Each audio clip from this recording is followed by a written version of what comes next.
Alright, and welcome to Glittering Ashes. Ladies and gentlemen, I am TitanOnFire, and it is an absolute pleasure to bring you Group A of the Alpha X Pro Series Ultimate Showdown. That's right, we got a ton of great players that we're going to be going over the course of today. A ton of great matchups, and starting in the top right-hand corner of Glittering Ashes is the one and only mech god from Storm Gaming. He is GUMIHO.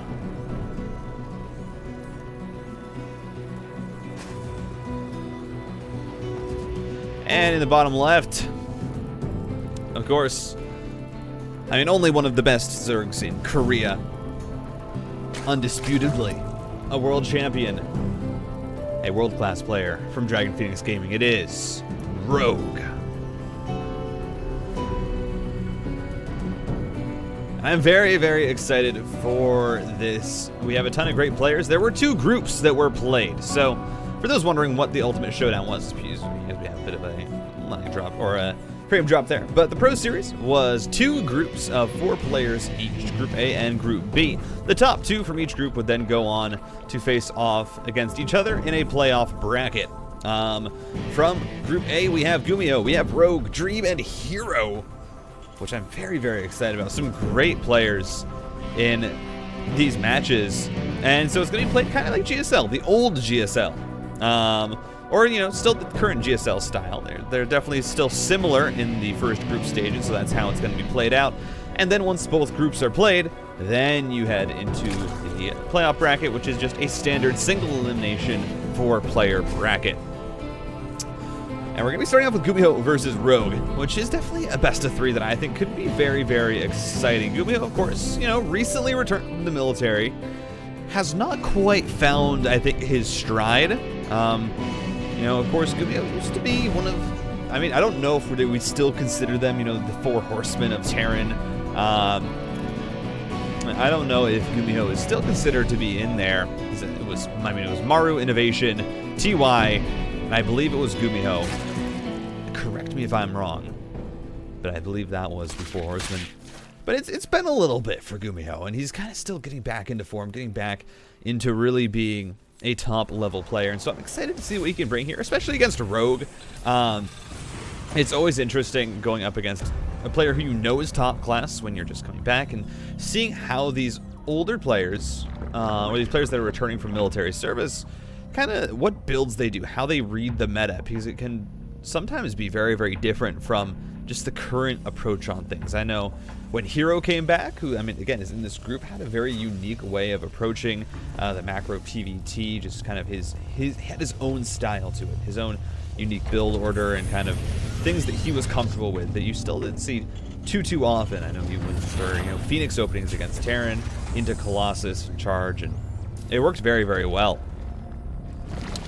So we'll see what GUMIHO does. Of course, the expectation with GUMIHO is, hey, you're going to go into mech. GUMIHO, of course, is still good at bio, but he just likes mech. It was his preferred style, and mech right now in the current meta is actually pretty decent. It's not a unit composition that's as weak as it used to be, especially with the nerfs to queens and things.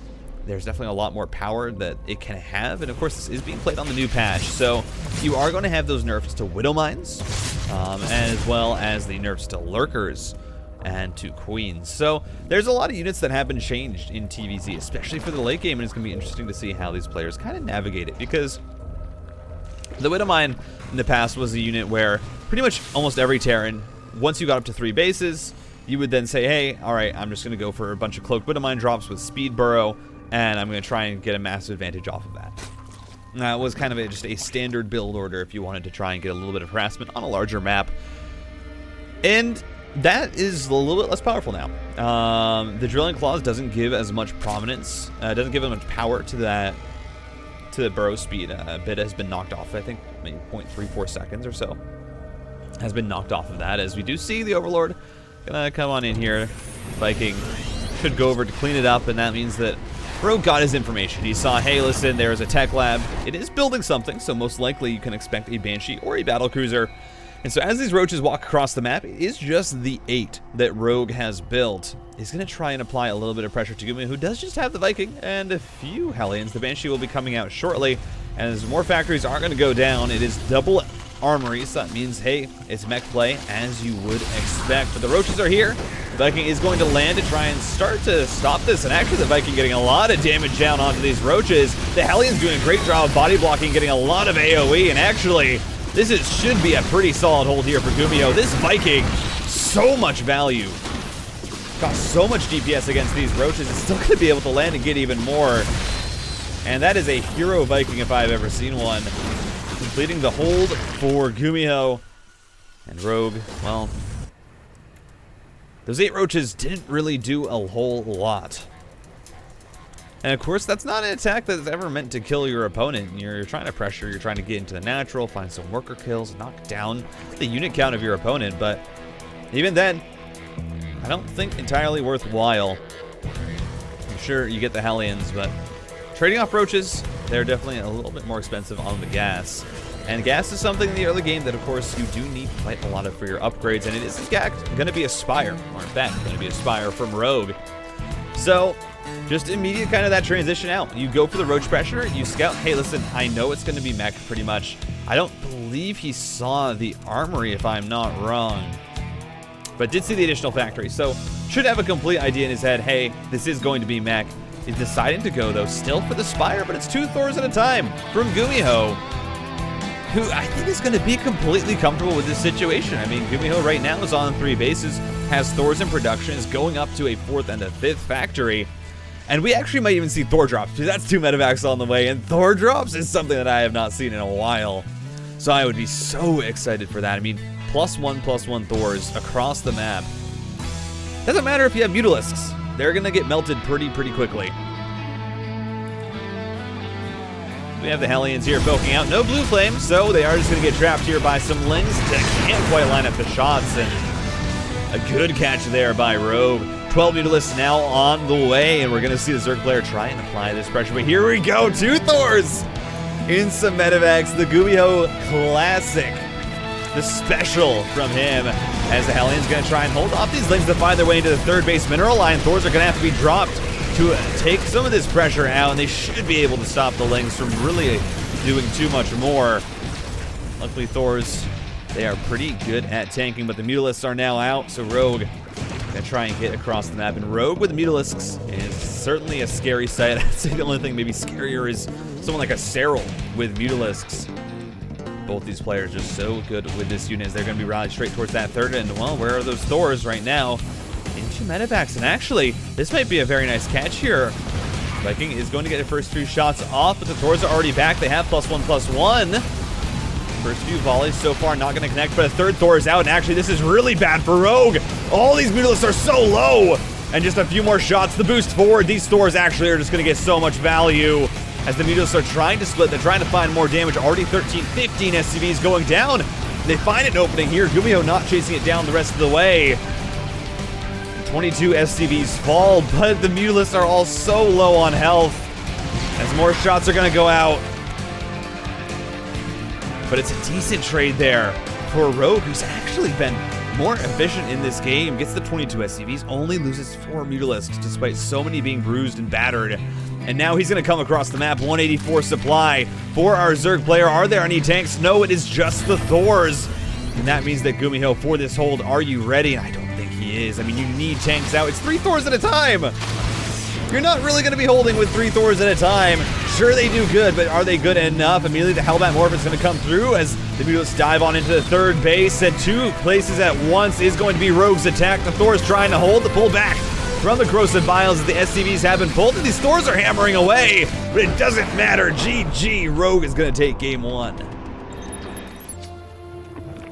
And that is a 14 pool from Rogue. We're not going to see any gas added on in, but you know that Rogue wants to get aggressive here. He wants to try and apply a bit of early pressure to GUMIHO, and we'll see if the Psystorm Terran is going to be able to hold. I mean, that first game, again, it was a good idea. The Thors, I mean, having so many of them out actually could have countered the Mutalisks. So unfortunately, they weren't in position, didn't have enough medevacs to juggle them all around. So ended up taking just a little bit too much damage, didn't have tanks out in time. All that together means that game 1 does go over to Rogue. And again, whenever Rogue wins, of course, whenever Rogue's in form, it is just so convincing.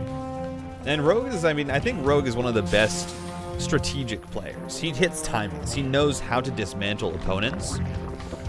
But, you know, there are chances for him to be outplayed as we're going to be getting a little bit more aggressive here. So never mind the mysterious tone. No, it is Rogue saying, listen, I want to end this early. 6 Lings are already out. Those are going to try and delay that command center across the map. But it is a Roach War in at home. And that means that Rogue, he is getting just a little bit cheesy. And we'll see if it is going to be the all-in or if it will just be the light pressure. There's 2 variations of this build. But Rogue, I would not be surprised if he just goes for the jugular. That is something that he is oh so familiar with doing. These Lings going to head across the map. The Reaper, last game, GUMIHO did keep it at home and will do so again. Very, very smartly making sure that his Reaper is not too far out in case this cheese comes through. He knows that Rogue is capable of being aggressive. The depot is raised. That's a building supply depot, and these Lings actually have quite a bit of DPS. The first Ling is going to go down, so that SCV is actually just going to survive a little bit longer, and any building time that you can get on this SCV is very valuable. It's finally gets sniped. But this Reaper going to be able to kill off at least 3 of the Lings to start. Should be able to find the others in short time, but it's 4 Roaches coming across the map. Very, very shortly as the first 2 pop out. The Lings get sniped. 5 kills for this Reaper. And so far, this hold has actually started off very, very well for GUMIHO, keeping this Reaper at home. Such a massive, I mean, difference maker here in this game, as now the Roaches are coming, and the Reaper's going to scout it. This is... I mean, this is just so good right now for GUMIHO. He knows exactly what's happening. He's just going to try and get Marines out immediately. A bunker on the high ground. Even has that tech lab building, so he can go into a tank. He can go into a cyclone. This command center finishes. And this is so far actually disastrous for Rogue, who, I mean, you invest into 6 Roaches. You're going to send them across the map. But the CC is done, so that means you need to try and go for the high ground. You can't afford to try and just deny the CC anymore because your Lings weren't able to do so. And that's going to morph in time as these SCVs are going to attempt to be killed. But, I mean, yeah, another one's just brought on over, and this should be the bunker done. And suddenly, well, you're going to get a supply nuke here, maybe as Rogue? That's about it. There's really not much more value that you're going to find. CC is listed off. As soon as the Cyclone pops out, it's going to be able to focus down these corrosive, or these Ravagers as well. And there we go. The first one falls. Marines are now going to be popped out, so there's enough of them to fight this. The Roaches are low enough on health. And yeah, the Cyclone here just to bolster these forces. The Marines are going to be focus fired, but the Ravagers are down. The Roaches are all going to be cleaned up. The medevac is actually going to be able to save that last Marine. And GUMIHO, what a hold it was, only loses 5 SCVs. And I mean, losing 5 SCVs, of course, does hurt, but now the Cyclone's going to be brought on over. You're going to be able to start to knock down some of these Overlords as well. And GUMIHO is now in such a wonderful position in this game.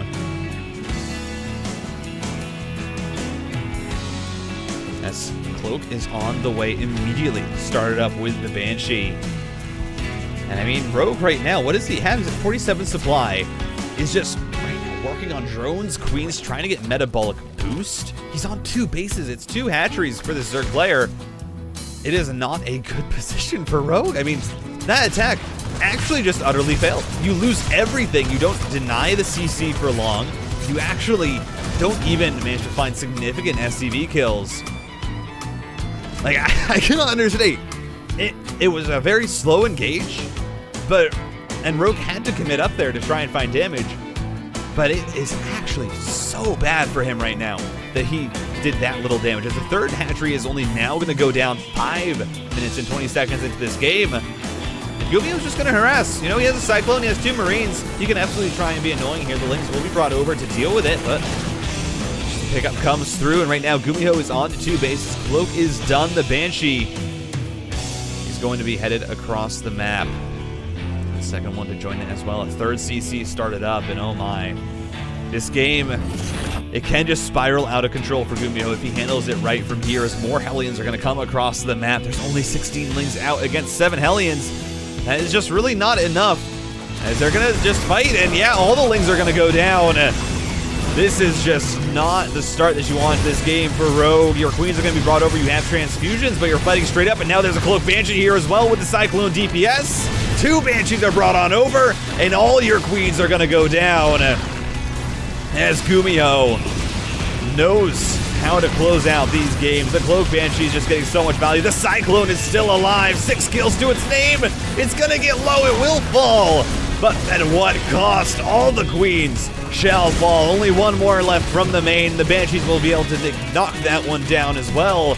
The wall at home is under threat. Repairs have to go down. That far depot getting low, and I don't think GUMIHO has enough SCVs on it just yet. Finally gets the second one there. Should be able just to repair enough, but more lings are being brought over, so the Banshees are still being annoying. Finally, one goes down as the Spore Crawler is moved, and it is such a scrappy engagement. All of the Marines get picked off. The last Banshee fighting straight up with the Queen. The wall is holding as GUMIHO's repairs have been absolutely on point. The Marines are now here. The CC finishes, and the Banshee does eventually fall. But Rogue gets no counter damage, loses 9 queens. And GUMIHO has a 3rd CC. He's on 47 workers to the 44 of Rogue. And that could have been disastrous. You know, had the wall gone down, had GUMIHO not gotten the repairs out in time, that could have been awful. He could have just lost the game there with that move, but he didn't. He handled it so perfectly. And now for Rogue, I mean, double evolution chamber on the way. There's a layer that is being built, but I'm not sure what the plan is going to be here for our Dragon Phoenix Gaming Zerg. He needs to get his upgrades. Looks like he's going to be headed into Roaches. But you're behind in workers right now. The 3rd base is already being put onto location. Marine Drop is going to try and push away the Lings here from the 3rd, and it's going to be a bio game here from GUMIHO. Tanks are on the way, 4 Marines at a time, +1/+1 for his bio, and combat shields with stim already completed. As GUMIHO going to be able to find a trade here against the Lings, picks on up, gets out, as the counterattack going to go through onto the 3rd, and more Marines are just brought down. GUMIHO handling this so well so far. I mean, Rogue's trying to find these openings. He's trying to find just any sort of damage with these Ling counterattacks, and they are not being allowed to find their way through. As this creep going to be pushed back even more, another scan goes down. The Overlord will also be sniped, and GUMIHO just trying to find as much damage as he can here with these Marines. Will lose 1. But again, any value that you find here as GUMIHO is worthwhile. You're ahead right now as Corrosive Vials are dodged. But it's a Spire on the way for Rogue. He's going to try and get into Mutalisk once again. Try and find some magic with the flyer units. And I mean, it's a last-ditch effort right now for Rogue to try and find something that's going to work, because you have GUMIHO amassing a very, very large army. Marines, Marauders, a few tanks, and that 1-1, or sorry, just Marines, and that 1-1. It's going to be such a strong push coming through. Is this drop continuing to be annoying? These 4 Marines still harassing in this medevac. Rogue is trying to get up a 4th base, but that should be denied fairly handedly. There's the cancel, and I mean, 2 armies being actually assembled here. GUMIHO trying to attack on 2 fronts, and this bio play is looking so clean from him right now. Has the tank set up, is also going to push in at the other location. Just trying to poke in, trying to find if there's an opening. Trying to bait the units out, as there we go. The engage is going to come through from Rogue. The surround onto the Marines. Pickup has to come through, but the tank getting a lot of value. As now the Marines on the other side are going to stim on through. They're going to try and find the Queens. They're off creeps. That means no transfuse. As the tank is picked up, the 4th base is once again denied. And GUMIHO playing out of his mind right now in game number 2 is 16 Mutalisks now on the way. Rogue, this is how he's going to want to try and win this game. Another push on in, just looking for those drone kills. Gets 5 in a trade against the Lings. The 1-1 is now done for the Zerg, or just the +1 Carapace, actually. The melee attacks are a bit staggered. Even with that, more units going to be rallied across the map, and GUMIHO is missing his 2-2. Should be starting that up fairly shortly, as he's adding on his additional racks, going up to 8. Also with that 4th base, I mean, the 4th of his opponent is denied again. I mean, GUMIHO doesn't need to expand to a 4th. Of course, it's going to be nice, but he's just continuing to take trades. Has to back up the Marines as Corrosive Vials goes down, but he's just stimming on in. He knows that the Mutalisks are across the map, and he's trying to find critical damage, and he should be able to get it. And there we go. GG is called. GUMIHO going to tie up this series, as this is it. Last game in this best of 3. Winner is going to go into that winner's match, have a chance to advance to the playoffs, to the playoff bracket immediately. One of them will have to play another I mean, 2 more matches to advance and have we'll have the chance of just dropping and losing. As GUMIHO, that's a very early SCV. That's a second very early SCV. That's a supply depot not in the wall, ladies and gentlemen. Psystorm Gaming's GUMIHO. And in the top right, are you ready for the cheese? Because this looks like it's going to be a double racks across the map from Dragon Phoenix Gaming. It is Rogue.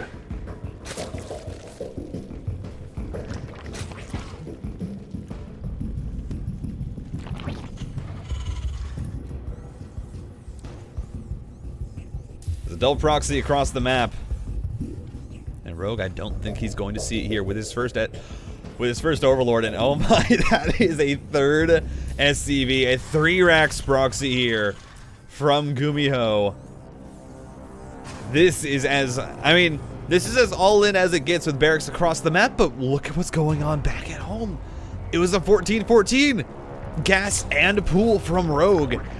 And if there's anything that can hold a 3 racks proxy, it is absolutely this build here from Rogue. He's trying to apply pressure early. Rogue's saying, listen, I know it didn't work out last game. This time I'm just going to get the Ling flood going. Maybe add in Banelings. He doesn't even know that this proxy is here, but this is as perfect as it can get for Rogue.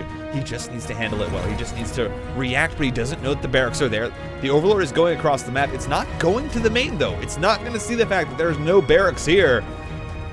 And this is such an interesting situation as 4 Lings are already on the way, but it's 3 Marines being pumped at a time, and it's all going to come down to this micro. As immediately the bunker is placed down, the first Marine going to push forward here, and actually the Lings not the best in fighting this. They are just going to try and bypass the Marines and go straight across the map, or at least look for a kind of a wraparound as the drones are being brought down. The drones, they're just a little bit quicker. Focus fire onto the Lings going to come through here from GUMIHO. Some great body block with the SCVs, and all the Lings are down as the SCVs get sniped, and now it's just the drones that have to be target fired as GUMIHO already doing a good job that. But an SCV survived! The bunker goes up! No way! GUMIHO, I left an SCV there and Rogue didn't see it. Oh, that is disastrous for the Zerg right now. That is actually massive here as Marines are going to get on into the bunker. Spine Crawler is being brought down, but that can be focus fired. The Lings and the drones, they're just trying to catch the reinforcements.